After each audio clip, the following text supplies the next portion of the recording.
नमस्कार, आप सबका स्वागत है आपके अपने चैनल बिहार की खबर में। आज हम बात करने वाले हैं बिहार की सबसे बड़ी खबर की। लेकिन वीडियो को शुरू करने से पहले आपसे एक छोटी सी अनुरोध है, अगर आपने इस चैनल को सब्सक्राइब नहीं किया है तो जल्दी से कर दीजिए प्लीज, क्योंकि बिहार की सबसे बड़ी खबरें सबसे पहले आपके पास।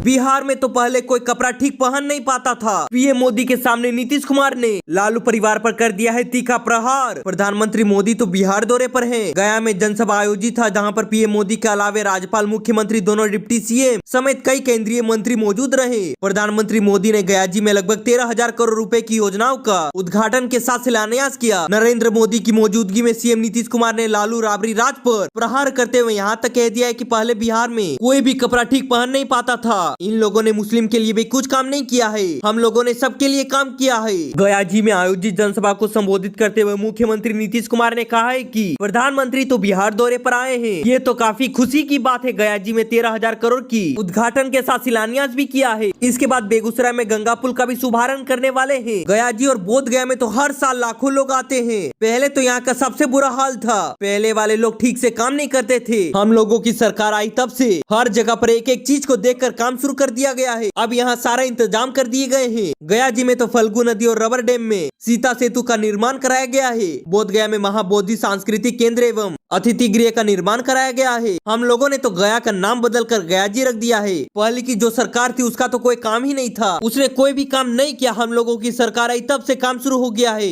मुख्यमंत्री नीतीश कुमार ने कहा कि केंद्र सरकार का पूरा सहयोग मिल रहा है। इस बार के चुनाव के बाद बिहार को विशेष सहायता के रूप में सड़क उद्योग, स्वास्थ्य, पर्यटन और बाढ़ नियंत्रण के लिए बड़ी राशि देने की घोषणा कर दी गई है। फरवरी 2025 के बजट में बिहार को मखाना बोर्ड एयरपोर्ट का स्थापना, इसके साथ ही पश्चिमी कोसी नहर के लिए वित्तीय सहायता देने की घोषणा तक कर दी गई है।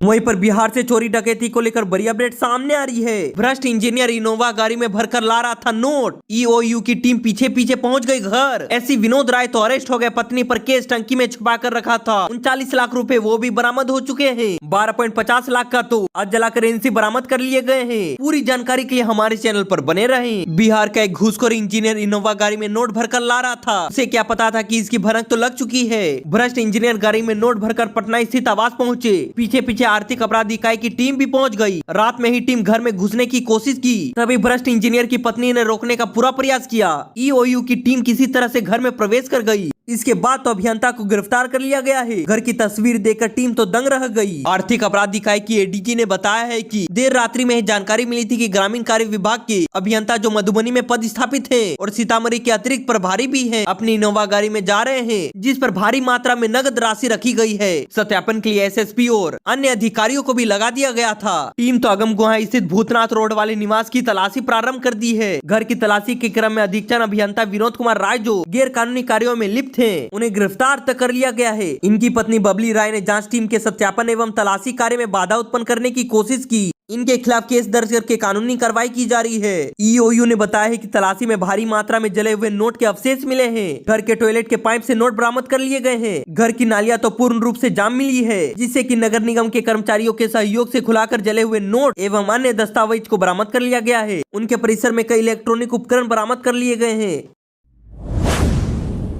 वहीं पर बिहार से सबसे बड़ी अपडेट सामने आ रही है। ये मोदी का खुला ऐलान, आतंकवादी चाहे पाताल में ही क्यों ना छिप जाएं, भारत की मिसाइल तो उन्हें दफन करके रहेगी। पूरी जानकारी के लिए हमारे चैनल पर बने रहें। प्रधानमंत्री मोदी आज तो बिहार दौरे पर हैं। गया में जनसभा में पीएम मोदी के अलावे राज्यपाल, मुख्यमंत्री, दोनों डिप्टी सीएम समेत कई केंद्रीय मंत्री मौजूद रहे। प्रधानमंत्री मोदी ने गया जी में लगभग 13,000 करोड़ रुपए की योजनाओं का उद्घाटन एवं शिलान्यास किया। साथ ही 2 ट्रेनों को हरी झंडी भी दिखा दी है। संबोधन के दौरान पीएम मोदी ने राजद कांग्रेस पर जमकर प्रहार किया। उन्होंने कहा कि राजद कांग्रेस को जनता के पैसे का मतलब ही नहीं रहता था, उन्हें तो सिर्फ अपनी तिजोरी भरनी रहती थी। कांग्रेस और राजद की सरकारों में सालों सालों तक परियोजनाएं पूरी नहीं होती थी, योजनाओं को लटका कर ही तो पैसे कमाते थे। पीएम मोदी ने जनसभा को संबोधित करते हुए कहा कि गया के लोगों की मांग थी कि गया का नाम गया जी रख दिया जाए, इसलिए बिहार सरकार ने गया का नाम बदलकर गया जी रख दिया। इसके लिए तो यहाँ की सरकार बधाई के पात्र है। बिहार में बेहतर स्वास्थ्य सुविधाओं के लिए आज तो कैंसर अस्पताल और रिसर्च सेंटर को उद्घाटन कर लिया गया है। सूबे के लोगों को कैंसर के लिए अब बाहर नहीं जाना पड़ेगा, यहीं पर सुविधा मिल गई है। हमें जनता जनार्दन का सेवक बनकर काम करने में सबसे ज्यादा खुशहाली होती है। हमारा तो एक संकल्प है, जब तक हर एक गरीब को पक्का घर नहीं मिल जाता है तब तक मोदी चैन से नहीं बैठेगा। इसी सोच के साथ पिछले 11 सालों से 4 करोड़ से अधिक गरीबों को पक्के घर बनाकर दे दिए गए हैं। अकेले हमारे बिहार में 31 लाख से अधिक आवास बन गए हैं। सिर्फ घर ही नहीं बल्कि गरीबों को स्वाभिमान भी दे दिए गए हैं। पीएम मोदी ने कहा कि यह तो चंद्रगुप्त और चाणक्य की धरती है। जब जब देश को चुनौती मिली है तब तब बिहार ढाल बनकर खड़ा हुआ है। कश्मीर के पहलगाम में आतंकी हमला हुआ था, धर्म पूछकर मारा गया था, तब बिहार की धरती से आतंकवादियों को मिट्टी में मिलाने की बात कही गई थी। आज तो दुनिया देख रही है कि बिहार की धरती से लिए गए जो संकल्प है वो तो पूरे हो चुके हैं। आपको तो याद होगा कि उधर से पाकिस्तान ड्रोन हमले कर रहा था, मिसाइल दाग रहा था। भारत तो पाकिस्तानी मिसाइलों को तिनके की तरह बिखेर रहा था। पाकिस्तान की एक भी मिसाइल हमें नुकसान नहीं पहुंचा पाई। ऑपरेशन सिंदूर ने भारत की रक्षा नीति के लिए नई लकीर तक खींच दी है। अब तो भारत में आतंकी भेजकर हमले कराकर कोई बच ही नहीं सकेगा।